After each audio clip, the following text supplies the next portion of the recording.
Alam nyo, una sa lahat, tayo po ay proud na proud dahil ang mga kasamahan natin dito since day one, noong nagkaroon po ng Senate siege, nandyan na kayo. Kaya palakpakan po ninyo ang ating mga sarili. Yan ay ang pagpapatunay na ang sambayan ng Pilipino ay handang mag-alay, hindi lang po ng oras, ng pagod at panahon, kundi mag-alay ng buhay para ipakita sa gobyernong ito na mulat ang taong bayan at hindi tayo tulog, hindi tayo bingi, at higit sa lahat, alam natin ang katotohanan. Tama po ba? Kaya mga kababayan, yung mga nanonood po sa social media, huwag nating bibitawan ng Senado. Bakit? Dahil nandito ang bid.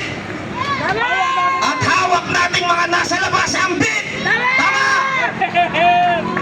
Ikinagagalak kong ipalita at ako ay tuwang-tuwa dahil sa wakas, sa darating na June 4, magsisimula muli ang pag-iimbestiga sa flood control Ghost Project.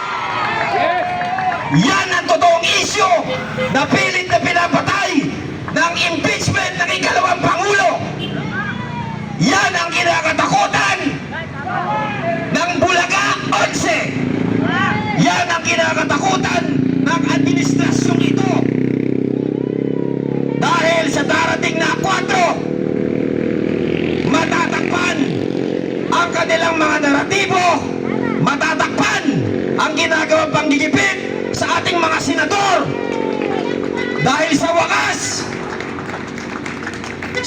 mga kababayan, ang matagal na nating minimithi na malaman ang katotohanan kung sino ang mastermind sa nakawan ay muling malalantad sa mata ng taong bayan.